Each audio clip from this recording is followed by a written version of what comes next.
Uh, uh, do you is that two I's or two Y's? Uriel. Uriel asks, do you find it difficult connecting to people or taking relationships to a deeper level? That's a trick question. I find it difficult connecting to people, but once I do connect with someone, it's very easy to take it to a deeper level because I'm so frustratingly honest, which causes them to be frustratingly honest, and two people being completely honest with each other, that's just how you start a very deep relationship. That's what you do. That's if you want a good relationship, be brutally honest. Not meanly honest, just brutally honest. And you will grow as people. And if you say something that pisses the other person off, or vice versa, because of the honesty, don't get mad and run off. Try to talk to them. Like, why do you say that? I say this because I feel this and that. And they'll go, I didn't know that. I thought you did it because you did this and that. Or that you disliked me or something. If you talk about it, you will find out that every single fight you have is not only are they pointless, but they're also because of nothing. You're fighting over nothing when it comes down to it. One person thinks too much, the other person assumes too much, and it just turns into a fight. Unless you did something wrong, but usually you do something wrong because you think something wrong. It's like everything can be boiled down to very, very simple terms. And once you talk about it, so you understand each other, that's how you make a deep relationship. Since I just said all that, I don't really find that difficult. I do find it difficult to find a person I want to go into a deep relationship with, though. So technically, I do find it difficult to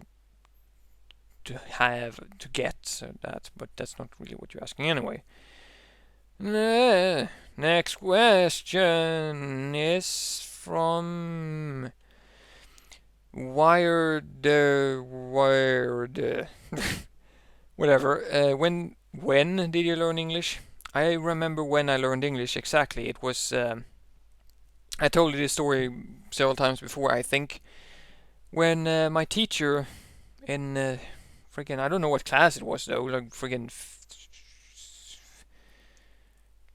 no, I was tiny. I was like friggin' 14 something, maybe 11. I don't know. Made us watch an English movie with Swedish subtitles. Then we watched the same movie with the Swedish subtitles. Then we watched the same movie with the Swedish subtitles taped over so we couldn't see them, just hear the English. We knew exactly what was going on in each scene, so we kind of knew what was going on, and we knew some English. So she made us watch that same movie like 50 times. Then we had to make a play based on that movie. We had to actually write and make a play based on the movie in English, and we played it out for all our parents, and it was kind of amazing that we did that all in English, even though we didn't quite understand everything that happened and what was said. We learned the English. We learned so much English there. It was insane how much English we learned. That's how you learn English. You use it. Next question, because taking too long. Siltsamer Attractor again asks, you said you had insomnia. Could you please elaborate a bit on that? Were your thoughts rushing? Were your head completely empty but you couldn't fall asleep? Or did something from the outside distract you, like noises, lights, or the feelings from the blanket's mixed texture, or something like that? I'd really like to know. Thanks in advance. Yeah, my insomnia is basically when I go to bed, if I don't keep myself busy with something, using my hands or playing video games or whatever, if I don't have anything to do, my brain races away. It doesn't stop. It does not stop. You hear me talking right now. Imagine that in my head and with no air, so I don't have to stop to breathe. It's just non-stop thinking about things, non-stop thinking.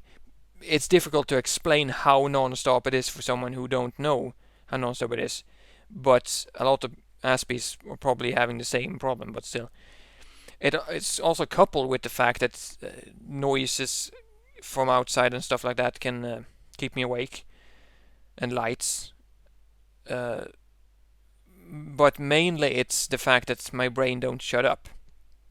And at that point, I don't even want to go to bed. I just want to keep thinking about the interesting things that I'm coming up with. So it's just making me stay awake. And the only solution I've ever found is sleeping pills. The specific type of sleeping pills I take, they basically numb my brain so that I act really weirdly. If you ask people who have seen me after my sleeping pills, I act kind of drunk or like high or whatever, and I have a lot of fun. But once I go to bed, I fall asleep because my brain don't have the energy or ability to keep thinking. It just isn't. My brain isn't working. That's why I act weird. I can talk a lot, but my brain just is turned off. And it's so nice to go to bed with those pills because I'm so used to going to bed and not sleeping. It feels so good to just go to bed and relax for once. It's like just the quietness of your own brain. It's amazing. Yeah, I got tired now. Kind of miss bed. It's actually almost 2 o'clock over here, so I'm gonna finish the thing and stuff. Hope that answered your question. It's kind of a vague answer.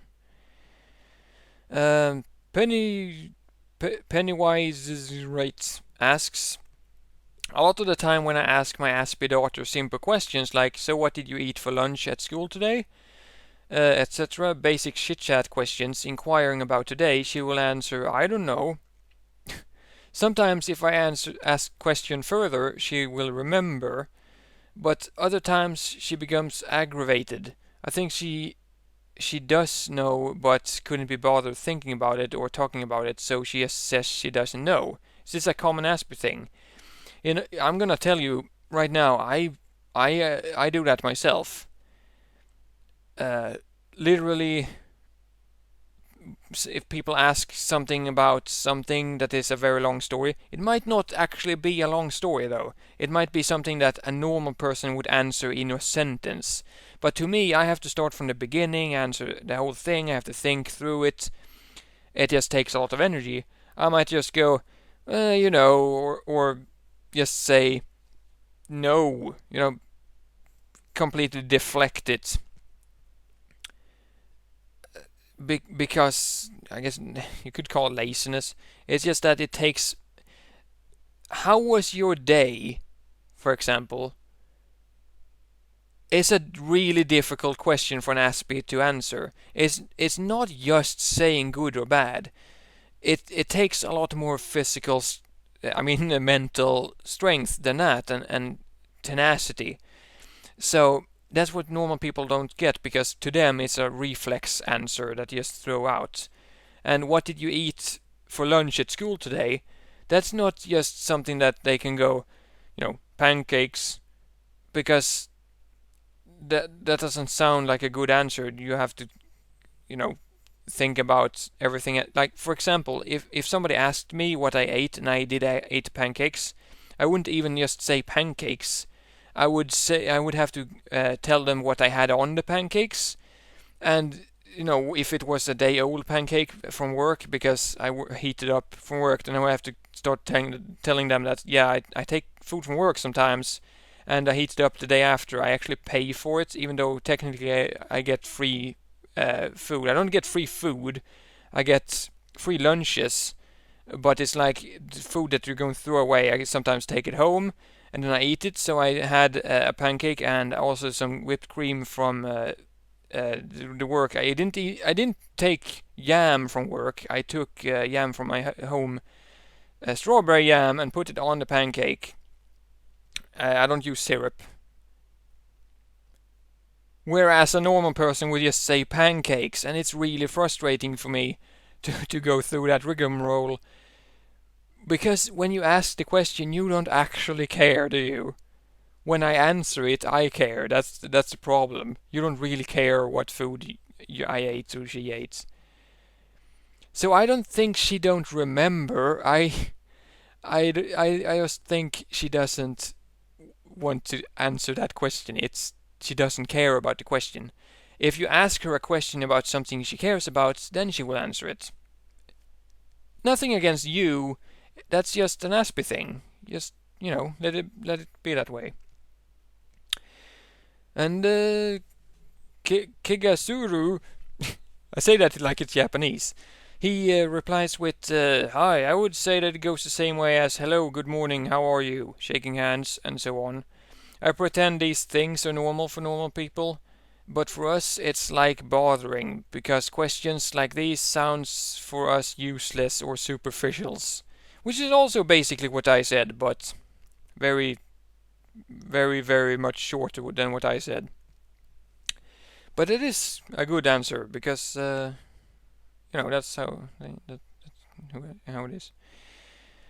And the same woman again asks, what are your religious, spiritual beliefs, opinions, if any? I've sometimes tried making a video about religion because it's a very important topic for me, but I always end up making a very, very mean-spirited, hateful video, and I don't want to make those kinds of videos because I honestly hate religion.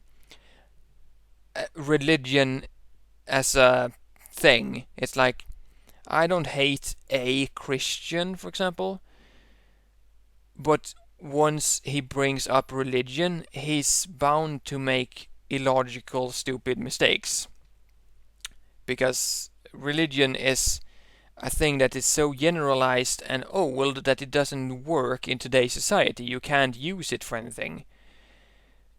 If you follow the religious beliefs that you were forced to follow if you're a specific religion, then you're not following your own emotions and hearts and logic, which just means that you're going to do choices that you shouldn't, and know you shouldn't, just because you happen to be religious. So I hate religion, is my point. But I don't want to make a whole rant about that, even though I just did. My religious and spiritual beliefs are that I don't believe in God, any God, but I do believe in something I can't really describe, more like the power of nature. I'm not saying Mother Nature. I don't believe that there's some kind of sentient force guiding anything or shit like that. I'm just saying that gravity, time, moving forward, all of the nature forces actually, the thing that makes evolution happen, all of the things that happen in the universe is a force. You can call it the universe force if you really want to. The thing is that is what God is. If you describe God to anyone, they would say, "Oh, you mean God?" I believe in that. I believe in the universe, not in some friggin' hippie way. I'm just saying that I respect that power. And when I die and nothing happens, and I'll decompose in the ground, I know that the power of the universe is going to keep going because it's that powerful and all that. That's my belief, and I just look up to it and I try to respect it because it's bigger than me. That's not technically a religion, but it is a spiritual belief, if by definition. Yeah, lots of rants today.